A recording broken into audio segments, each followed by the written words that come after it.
Mes beaux-parents ont déshérité mon mari il y a des années parce qu'il a choisi une carrière qu'il considérait comme féminine, mais maintenant il réclame les fruits de son métier. Alors, nous avons appelé la police, qui a ri d'eux. Salut Reddit, accrochez-vous, car c'est une vraie montagne russe. Jamais je n'aurais pensé écrire ceci, mais nous y voilà. Mon mari, appelons-le Stuart, entretient une relation compliquée avec ses parents depuis des années. Ils l'ont déshérité il y a près d'une décennie, et maintenant ils reviennent dans nos vies de la pire des façons. Un peu de contexte, Stuart a grandi dans une famille stricte. Ses parents, que j'appelle Robert et Suzanne, étaient très traditionnels et avaient de grandes attentes pour leur fils unique. Dès son plus jeune âge, il était attendu que Stuart suive les traces de son père et accomplisse quelque chose de grandiose dans sa vie. En fait, les parents de Stuart ont émigré dans l'État lorsqu'ils étaient enfants, et tous deux ont travaillé dur dans leurs familles respectives pour se construire une vie décente. Ils espéraient que Stuart réaliserait quelque chose de véritablement exceptionnel et élèverait leur statut économique. Cependant, Stuart avait d'autres projets. Il voulait devenir artiste, une carrière que ses parents désapprouvaient totalement. Pire encore, pour des parents aussi traditionnels, il voulait devenir professeur de ballet. L'intérêt de Stuart pour le ballet est né grâce à sa tante, qui était professeure de danse. Ses parents travaillaient souvent 2 emplois, alors il le laissait dans l'école de danse de sa tante lorsqu'il était enfant. Il a grandi en apprenant toutes sortes de danses et a même participé à plusieurs spectacles modestes. Ses parents étaient heureux tant que cela restait un passe-temps et que son argent de prix payait un dîner chic pour la famille. Mais lorsqu'il a exprimé son désir d'en faire une carrière à plein temps, ils ont explosé. La tension entre Stuart et ses parents a grandi au fil des ans. Il voyait sa passion pour le ballet comme une perte de temps et d'argent. Il disait qu'il n'avait pas dépensé une fortune pour son éducation de qualité et l'envoyer dans une école privée juste pour élever un enfant féminin. C'était insultant, mais cela ne les dérangeait pas. Ils voulaient qu'il devienne chirurgien ou, à défaut, qu'il choisisse un métier médical. Malgré leur désapprobation, Stuart a suivi ses rêves. Il a quitté la maison de ses parents juste après le lycée et a enchaîné divers emplois pour subvenir à ses besoins tout en fréquentant une école de danse. La situation a atteint son paroxysme lorsque Stuart avait 22 ans et venait de décrocher son premier emploi important. Il était tellement heureux qu'il a invité ses parents, espérant partager son succès avec eux. Au lieu d'être fiers, Robert et Suzanne étaient furieux. Ils disaient qu'il embarrassait la famille en poursuivant une carrière aussi féminine. Ils l'ont insulté et ont même coupé les ponts avec la tante qui s'était occupée de lui. Ils l'ont accusé d'avoir mis cette idée bizarre dans sa tête, l'ont accusé d'avoir abandonné la famille et de gaspiller son potentiel. Ils lui ont dit qu'il n'était plus le bienvenu chez eux et ont coupé tout contact. Depuis, il a fait sa vie seul, profitant de la danse et de l'enseignement. Je l'ai rencontré pendant l'un des cours d'été organisés par mon université. Il enseignait le ballet à des étudiants d'un autre groupe. Une fois, lorsque notre professeur était absent, Stuart l'a remplacé, et je n'ai pas pu m'empêcher d'admirer ses mouvements impeccables. J'ai changé de groupe pour rejoindre sa classe. C'était la première fois que j'abordais un homme, et ce fut aussi la dernière. Le cours d'été s'est terminé, mais nous avons continué à nous voir. Avant que je ne m'en rende compte, 3 ans avaient passé. Stuart était ouvert dès le début au sujet de sa relation tendue avec ses parents. Cela me brisait le cœur de voir à quel point leur rejet l'affectait, mais j'admirais qu'il ait poursuivi ses rêves. Il enseignait dans 2 écoles de danse et donnait des cours particuliers dans le sous-sol de son appartement le week-end. Le propriétaire de l'immeuble l'autorisait à le faire en échange de cours gratuits pour sa fille de 10 ans. J'ai obtenu mon diplôme, trouvé un emploi, et nous avons emménagé ensemble dans un studio. Avant cela, il partageait une chambre avec 2 autres gars. Nous nous sommes mariés lors d'une petite cérémonie avec seulement quelques amis et membres de la famille proche. Ses parents étaient bien sûr absents, mais Stuart avait fait la paix avec cela. Il avait construit sa vie sans leur soutien, et il en était fier. Il gagnait un revenu correct, mais nous vivions dans le cœur de la ville, ce qui peut faire se sentir pauvres même les plus aisés. Ainsi, à la fin du mois, nous devions compter sur des bagels et des pois. Au fil des ans, nous avons réalisé que notre vie n'évoluait pas avec ce style de vie, alors nous avons décidé de déménager dans une ville plus calme. Cela a été plus difficile en raison du manque d'opportunités pour Stuart en banlieue. C'est alors qu'il a décidé d'ouvrir son propre studio de danse. Il avait toujours rêvé d'avoir sa propre école, mais les coûts d'infrastructure et de mise en place l'en avaient dissuadé. Maintenant que nous avions de l'espace, nous avons transformé notre garage en un studio de danse élégant. Au début, Stuart se plaignait qu'il n'y avait pas d'école de ballet dans la ville, mais il était finalement content de ne pas avoir de concurrence. Je ne dirais pas que ce fut un succès du jour au lendemain, car ce ne fut pas le cas. Nous avons dû lutter. Nous n'avions pas assez d'argent pour faire de la publicité, alors nous comptions sur le bouche à oreille. J'ai parlé à mes collègues et voisins, et petit à petit, cela a commencé à se développer. Progressivement, nous avons commencé à vivre la vie dont nous avions rêvé, devenir propriétaires de notre maison, avoir une belle voiture, et pouvoir remplir notre réfrigérateur pour un mois entier. C'était un rêve d'avoir un frigo bien garni. Après un an, Stuart a acheté une usine abandonnée et l'a convertie en une grande école de danse enseignant tous les styles. Il a embauché d'autres professeurs parce qu'il n'était pas expert dans tous les styles. J'ai quitté mon emploi pour prendre en charge la partie administrative de l'école. Récemment, il y a environ un mois, les parents de Stuart se sont soudainement présentés à notre porte. Stuart était choqué et hésitant, mais il les a laissés entrer. Ils voulaient se réconcilier et faire partie de sa vie à nouveau. Ils ont présenté leurs excuses pour leurs erreurs, et il y a eu beaucoup de larmes. Ils ont dit qu'ils vieillissaient et se sentaient faibles, et qu'ils ne pouvaient pas mourir avec la culpabilité d'avoir renié leur fils unique. Stuart est parti en larmes. Ce n'est pas facile pour lui d'oublier tout ce qui s'est passé et d'aller de l'avant. Après son départ, ils ont pris mes mains et m'ont demandé de les aider à se réconcilier avec leur fils. Je ne voulais pas paraître impoli, alors j'ai dit que j'essaierais, bien que je n'ai pas encore parlé à Stuart à ce sujet.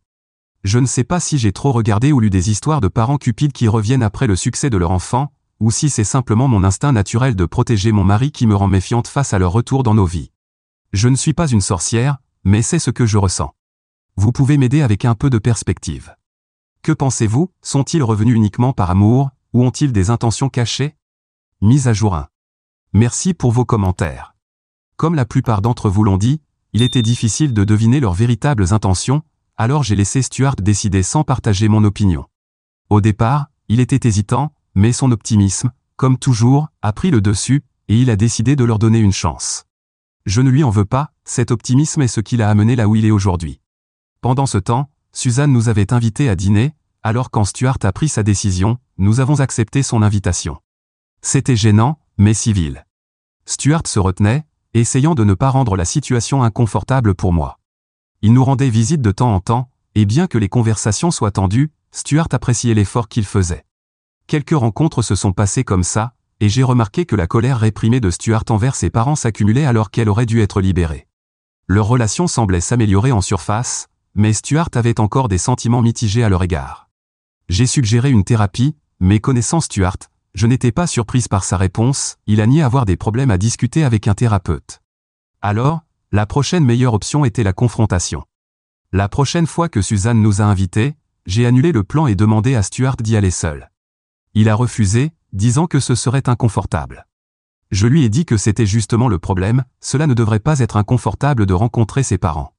Débarrasse-toi de ton amertume et confronte-les une bonne fois pour toutes. Il y est allé, et ils ont eu une discussion ouverte mais civile. Les choses se sont améliorées après cela. Cependant, il n'a pas fallu longtemps pour que leurs véritables intentions soient révélées. Un soir, après quelques verres de vin, Suzanne a laissé échapper leurs problèmes financiers. Leur entreprise avait fait faillite, et ils risquaient de perdre leur maison. Nous étions stupéfaits d'entendre cela. Nous ne nous y attendions pas, du moins pas aussitôt. J'étais certainement méfiante envers leurs intentions, mais je leur ai donné le bénéfice du doute. Je veux dire, ils n'étaient jamais venus pendant nos moments difficiles, mais quand le soleil brillait sur nous, ils ont soudainement réapparu dans nos vies. Ce ne peut pas être une coïncidence, n'est-ce pas? Stuart et moi avons échangé des regards, nous demandant quoi dire. Parfois, je souhaiterais que nous ayons ces conversations télépathiques que l'on voit dans les séries TV, cela serait tellement utile dans des moments comme celui-ci. Il a été direct et a demandé s'il voulait de l'argent de lui. Suzanne, embarrassée, a dit « Mon chéri, je sais ce que tu penses, mais crois-moi, ce n'est pas ça. Notre intention n'est pas l'argent. Nous t'aimons et voulons que tu sois à nouveau dans nos vies. » Stuart, faisant semblant d'être naïf, a répondu « Merci, heureusement que vous ne demandez pas d'argent, car cela aurait signifié que vous vous êtes réconciliés uniquement pour des dollars. » Suzanne est devenue pâle et a forcé un sourire. Une semaine plus tard, Robert a appelé Stuart pour une rencontre privée. Robert a tout mis sur la table. Contrairement à ce que Suzanne avait dit, il a révélé que leur entreprise était à peine viable. Il l'avait mise en vente, ainsi que toutes les ressources, les outils, le site web et l'infrastructure. Leur maison était apparemment sur le point d'être saisie. Ils voulaient donc que Stuart les aide. Leur raisonnement? Parce que nous n'avons pas d'enfants, et pour une raison quelconque, ils pensaient qu'ils nous survivraient. Stuart était dévasté. Il espérait qu'ils voulaient sincèrement se réconcilier, mais il était clair qu'ils s'intéressaient uniquement à ce qu'ils pouvaient leur offrir. Plus précisément, ils voulaient notre maison de vacances et une allocation mensuelle de 5 000 $. Stuart était furieux et a demandé pourquoi ils avaient caché leurs véritables intentions alors qu'ils auraient pu simplement demander de l'argent lors de la première rencontre. Suzanne a crié, aurais-tu accepté de nous donner cela la première fois que nous t'avons vu? Non, n'est-ce pas? Stuart a répondu, donc, tout tourne autour de l'argent, n'est-ce pas?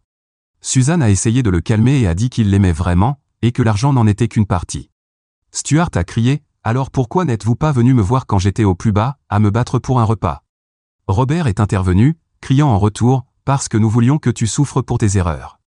Tu as choisi cette carrière pathétique et tu as abandonné l'idée d'étudier dans un domaine significatif. Nous voulions que tu pourrisses jusqu'à ce que tu reviennes en suppliant notre pardon. Stuart a répondu, waouh, et maintenant vous voulez une part de la propriété que j'ai construite avec cette même carrière pathétique et efféminée. Robert a grogné, peu importe. Et ne t'avise pas de nous élever la voix. Nous t'avons élevé, sacrifiant nos propres besoins, tu nous dois cela. Nous ne sommes pas des mendiants. Nous demandons ce qui nous revient de droit. Stuart a quitté la maison furieux, incapable d'en supporter davantage. Suzanne a essayé de l'arrêter, mais il est parti. Suzanne l'a suivi jusqu'à la maison et s'est excusée pour l'explosion de Robert. Elle l'a justifié en blâmant l'hypertension de Robert et a exprimé des regrets sur la façon dont les choses s'étaient déroulées. Cependant, elle a admis qu'ils étaient vraiment en difficulté, sur le point de devenir sans abri, et avaient besoin de notre aide. Je n'ai aucune idée de ce que Stuart pense de tout cela maintenant. Mise à jour 2. Après la confrontation, Robert et Suzanne sont revenus une semaine plus tard. Stuart leur a dit qu'il ne se sentait pas à l'aise de leur donner notre maison de retraite, surtout après des années sans contact. Il leur a proposé d'investir dans leur entreprise pour qu'ils puissent subvenir à leurs besoins, mais cela ne leur suffisait pas. Ils ont exigé une part de notre propriété, affirmant qu'en tant que parents, ils y avaient droit. Ils ont également fait valoir que, comme nous n'avions pas d'enfants, nous n'avions pas besoin de tant d'argent et devrions plutôt prendre soin d'eux. Oui, nous n'avons pas d'enfants, mais cela ne veut pas dire que nous n'en voulions pas. Dans nos jeunes années, nos finances étaient si serrées que nous ne pouvions même pas envisager d'avoir un enfant. Maintenant que les choses se sont améliorées, nous avons dépassé l'âge pour avoir un enfant biologique, mais nous envisageons l'adoption. Quoi qu'il en soit, leurs accusations nous ont mis en colère. Stuart ne veut pas les laisser sans abri, mais avant de les aider, il a mené une enquête approfondie sur leurs finances. À notre grande surprise, Stuart a découvert que Robert avait délibérément mis sa maison en vente. L'hypothèque avait été remboursée depuis longtemps, donc ils avaient menti au sujet de la saisie. La vérité était qu'ils voulaient notre maison de retraite et prévoyaient de vivre de nos revenus tout en profitant de la vente de leur maison et de leur entreprise. Stuart a appelé Robert et l'a confronté avec la vérité. Robert a inventé un autre mensonge, prétendant qu'il était profondément endetté et devait vendre sa maison et son entreprise pour régler ses dettes. Nous savions tous que c'était un mensonge, car Stuart avait découvert qu'il prévoyait un voyage avec l'argent. Ils ont nié cela, affirmant que ce n'était pas notre affaire d'enquêter sur leur vie. C'était leur argent, et ils pouvaient en faire ce qu'ils voulaient, tandis que Stuart, en tant que fils, avait le devoir de s'occuper d'eux. C'était la goutte d'eau qui a fait déborder le vase pour Stuart. Il a clairement indiqué que nous ne leur donnerions pas un centime et que nous les couperions de nos vies. Robert et Suzanne ne l'ont pas bien pris. Ils ont menacé d'engager une action en justice, affirmant qu'ils avaient droit à ces biens. Nous n'étions pas inquiets, c'était une menace en l'air. Dans ce pays, quand quelqu'un menace quelqu'un d'autre, cela semble toujours impliquer un procès, même sans aucune base légale. Quoi qu'il en soit, Stuart était furieux et profondément blessé. Il les avait laissés revenir dans sa vie pour être trahis à nouveau. Nous savions que nous devions nous protéger, alors nous avons consulté un avocat. Heureusement, notre avocat nous a assuré que les parents de Stuart n'avaient aucun droit légal sur ses biens ou ses propriétés. Cependant, nous devions rester prudents. Stuart a rédigé un testament strict. Nous sommes en train d'adopter un enfant, et nous devons garantir sa sécurité sociale et financière. Je ressens de la peine pour Stuart qui doit gérer des parents aussi narcissiques. Ils l'ont bien cherché. Je veux dire, nous aurions pu prendre soin d'eux s'ils n'avaient pas agi avec tant d'arrogance. Chaque enfant veut réaliser les rêves de ses parents, mais pas si les parents essaient de les atteindre par des menaces et des mensonges. Ils n'avaient pas besoin de créer ce faux semblant de dette pour nous extorquer. Ils auraient pu être des parents aimants et attentionnés. Malheureusement, ils ne l'ont jamais été. Ils ont toujours vu Stuart comme une ressource inanimée, et on récolte ce que l'on sème. Mise à jour 3. Les choses ont pris un tournant dramatique après que Stuart les a coupés de sa vie il y a quelques mois. Robert et Suzanne ont commencé à nous harceler sans relâche. Ils se sont mis à venir à notre école de danse sans prévenir, perturbant les cours et parlant mal de Stuart. Ils sont même allés jusqu'à contacter les élèves de Stuart pour tenter de ternir sa réputation. Ils ont répandu des rumeurs selon lesquelles Stuart et moi maltraitions physiquement de jeunes filles préadolescentes dans notre école de danse. La vérité est que les derniers mois ont été un cauchemar. Nous avons dû impliquer à nouveau notre avocat. Le stress pesait sur nous deux. Stuart ne dormait plus, et j'étais constamment sur les nerfs. Nous savions que nous devions prendre des mesures pour mettre fin à ce harcèlement. C'est alors que nous avons décidé de faire appel à la police. Bien que nos élèves et leurs parents nous connaissent personnellement et n'aient pris aucune mesure contre nous, il n'était qu'une question de temps avant que quelqu'un ne se laisse manipuler et dépose une plainte basée sur leur rumeur. Nous avons donc déposé une plainte formelle pour diffamation contre eux. Nous ne voulions pas que la police les arrête, mais ils devaient être remis à leur place. Ils ont reçu une notification leur demandant de rester loin de nous s'ils ne voulaient pas passer le reste de leur jour en prison. La prochaine fois que Robert et Suzanne sont venus à notre école de danse, nous avons appelé la police. Nous avons expliqué la situation et montré les messages menaçants que nous avions reçus. Les agents ont été compréhensifs et doux avec eux en raison de leur âge avancé. Néanmoins, mes beaux-parents se sont disputés avec la police. Mes beaux-parents ont dit aux policiers de ne pas se mêler des affaires familiales. L'un des agents riait littéralement lorsque Suzanne leur a demandé de nous dire de répondre à leurs exigences. Robert a affirmé qu'il avait dépensé beaucoup d'argent pour élever Stuart et qu'il avait maintenant le droit de récolter les fruits de son investissement. La police a essayé de gérer la situation calmement, mais lorsque mes beaux-parents ont refusé de reculer, ils les ont sévèrement avertis de rester loin de nous et les ont finalement escortés hors de la propriété. La police nous a également conseillé d'obtenir une ordonnance restrictive, ce que nous avons fait immédiatement. Cela semblait les dissuader pendant un moment, mais bientôt, ils ont trouvé d'autres moyens de nous harceler. Malgré l'ordonnance restrictive et l'intervention de la police, Robert et Suzanne n'ont pas reculé. Ils se sont postés devant notre maison et notre école de danse avec des tracts et des pancartes nous accusant d'être des escrocs. Ils se sentaient en droit de réclamer nos biens simplement parce qu'ils avaient donné naissance à Stuart et l'avaient élevé. Quand nous avons rappelé la police, Robert a argumenté que les tracts ne portaient le nom de personne, compliquant la tâche des officiers. J'ai entendu un des policiers dire qu'ils devraient porter l'affaire devant les tribunaux s'ils avaient tant de problèmes avec nous. Je ne lui en veux pas, il a dit cela pour atténuer le chaos qu'il provoquait dans la rue. Mais leur obstination les a amenés à déposer une plainte, affirmant qu'ils avaient droit à une part des revenus et des biens de Stuart. Notre avocat nous a assuré que la plainte était infondée, mais nous devions tout de même passer par le processus de défense devant le tribunal. La bataille juridique était épuisante et coûteuse. Nous avons dû rassembler des preuves, assister à des audiences et gérer tout le stress causé par ces absurdités qu'ils avaient inventées. Ils demandaient du soutien, affirmant que Stuart était leur seul enfant et qu'ils avaient investi en lui, donc il méritait un retour. Stuart était épuisé émotionnellement, et cela affectait sa créativité. Il avait du mal à se concentrer sur ses cours de danse, et nous avons dû embaucher des instructeurs pour le remplacer temporairement. Cela me brisait le cœur de le voir si fatigué et triste chaque nuit. Cependant, nous savions que nous devions tenir bon, nous ne pouvions pas les laisser gagner. Nous avions travaillé trop dur pour construire notre vie ensemble, et nous n'allions pas laisser qui que ce soit nous la prendre. Après des mois de va-et-vient, nous avons enfin eu notre jour au tribunal. Notre avocat a présenté un dossier solide, soulignant les années d'éloignement et l'absence de fondement légal aux revendications de Robert et Suzanne. Ils ont constamment joué les cartes de l'âge avancé et du rôle de parents pauvres. À un moment donné, Stuart a même accepté de payer une somme unique en compensation pour l'avoir élevé, mais il s'accrochait à leur demande de maison et d'allocation mensuelle. Le montant n'était pas énorme, mais Stuart voulait mettre fin à tout cela. Après de longues négociations, Robert a accepté le paiement unique mais a exigé $1 million. J'ai failli m'évanouir en entendant ce chiffre. Avant que Stuart ne puisse réagir, le juge a non seulement rejeté leur plainte, mais aussi toute l'affaire. Le juge a vu à travers leur manipulation et a statué en notre faveur. C'était un immense soulagement, mais nous devions encore gérer l'impact émotionnel. Robert et Suzanne étaient furieux. Ils ont quitté la salle d'audience en colère, mais pas avant de proférer une dernière menace. Ils ont juré de trouver un autre moyen de faire payer Stuart. Bonne nouvelle, leur avocat a été sanctionné.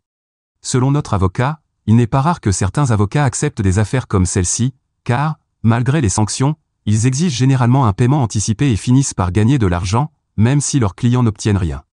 Je suppose qu'il y a de mauvais professionnels dans tous les domaines, tout comme nous avons vu de mauvais professeurs dans notre école de danse. Ceux qui ne corrigent pas les mouvements des élèves, arrivent en retard ou terminent les cours plus tôt que prévu. Ce sont les enseignants que nous renvoyons toujours, car ils ne sont pas bons pour les affaires à long terme. En ce qui concerne les parents de Stuart, nous avons également pris des mesures supplémentaires pour nous protéger. Nous avons installé des caméras de sécurité autour de notre maison et de notre école de danse pour nous préparer à tout ce que Robert et Suzanne pourraient tenter ensuite. La police nous a conseillé d'engager une sécurité pour notre maison de vacances ou peut-être de la louer afin de la protéger contre une intrusion de mes beaux-parents. Nous ne voulions certainement pas d'un autre procès ou d'une autre confrontation avec eux ou avec la police. Nous n'avons pas besoin de ce genre de problème dans notre vie. Cela fait plus de 2 semaines que tout ce drame s'est terminé. J'espère qu'ils abandonneront après cela. Il y a quelques jours, j'ai découvert qu'ils voulaient racheter leur maison à son nouveau propriétaire au même prix qu'il l'avait vendue, mais le nouveau propriétaire a augmenté le prix de 30%. Maintenant, ils sont occupés à traiter avec lui. Je me sens mal pour ce pauvre gars, mais c'est bien pour nous qu'il soit occupé avec quelqu'un d'autre. Nous avons également intenté un procès en diffamation contre ses parents, car nous sommes encore dans le délai de 12 mois depuis qu'ils nous ont diffamés, nous et notre entreprise. Je vous tiendrai au courant de l'évolution de cette affaire. Mise à jour 4. Eh bien, je ne sais pas par où commencer, car il y a beaucoup à déballer dans cette mise à jour. Peut-être pas autant que dans la précédente, mais il y a tout de même des développements importants. Pour commencer, nous avons gagné le procès en diffamation. Ce n'était pas agréable de retourner au tribunal et de revoir leur visage, mais au moins, nous avons gagné. Nous n'avons pas gagné grand-chose, cependant, car les mensonges qu'ils ont répandus sur notre entreprise n'ont pas causé de dommages significatifs. Cela aurait pu être pire, mais ce ne l'a pas été, alors le juge nous a seulement accordé environ 3 500 $ en compensation, ce qui couvre presque toute la commission de l'avocat. Beaucoup, dans les commentaires précédents, recommandaient de poursuivre, affirmant que c'était la meilleure option. Mais d'après mon expérience, ce n'est pas toujours conseillé, car les procès ne sont pas gratuits et ne compensent pas toujours. Quand on ajoute le stress émotionnel et le temps perdu à traiter cela, la vérité est que nous avons perdu plus dans cette affaire que ce que nous avons gagné. Ce n'est pas seulement le stress, mais aussi les heures que nous aurions pu consacrer à travailler sur notre entreprise au lieu de gérer cela. Donc, pour ceux qui font face à des problèmes similaires, réfléchissez bien avant de poursuivre. J'ai souvent vu ce conseil dans d'autres publications Reddit, et je ne pense pas que ce soit toujours la meilleure option. La seule chose positive que nous pourrions tirer de cela, c'est que cela pourrait dissuader mes beaux-parents de revenir à leurs anciennes habitudes. Mais seul le temps le dira. Pour l'instant, au moins, ils ne l'ont pas fait, mais on ne sait jamais s'ils essaieront de nouveau dans quelques semaines, mois ou années. Mais ce n'est pas tout avec eux, car il y a encore la partie où ils ont essayé de pénétrer dans la maison de vacances, ce qui s'est produit peu de temps après qu'ils ont perdu le procès en diffamation. Heureusement, le conseil d'installer des caméras était judicieux, nous savions donc rapidement que quelqu'un était là. Nous avons reçu un appel d'un voisin qui a dit que quelqu'un était entré dans la maison. Au début, il pensait que c'était nous, mais il n'a pas vu notre voiture, ni que nous étions passés chez lui pour le saluer, ce qu'il trouvait étrange. Nous le saluons toujours lorsque nous allons dans cette maison. Nous avons donc vérifié les caméras, et c'était eux. Nous avons appelé la police, et Stuart est allé déposer une plainte et montrer les preuves des caméras. Je pense que nous nous abstiendrons d'intenter un procès pour leur faire payer la fenêtre cassée qu'ils ont utilisée pour entrer, car il est plus simple d'en acheter une nouvelle. Même ainsi, ils pourraient faire face à des accusations, bien que l'intrusion ne soit punie que de 6 mois de prison au maximum et d'une amende de 750 $. Si quelque chose se passe avec cela, je reviendrai pour mettre à jour. S'il n'y a pas de mise à jour, c'est parce qu'ils n'ont reçu aucune sanction. Eddie, nos voisins n'ont pas appelé la police car ils n'étaient pas sûrs que les intrus étaient des intrus ou des personnes que nous avions invitées. Mise à jour 5. Voici une mise à jour rapide pour partager ce qui s'est passé. Ils n'ont pas reçu de peine de prison, car ils sont âgés et le juge a eu pitié d'eux. Je ne pense pas qu'ils soient trop vieux pour une telle punition, mais ils ont dû attraper le juge dans un bon jour. Ils ont seulement été condamnés à payer une amende de 290 $, ce qui couvre ce que nous avons dépensé pour réparer la fenêtre et un dîner pas très chic. J'aimerais avoir de meilleures nouvelles à partager, car j'en attendais aussi, mais c'est tout. Au moins, ils sont restés calmes ces derniers temps.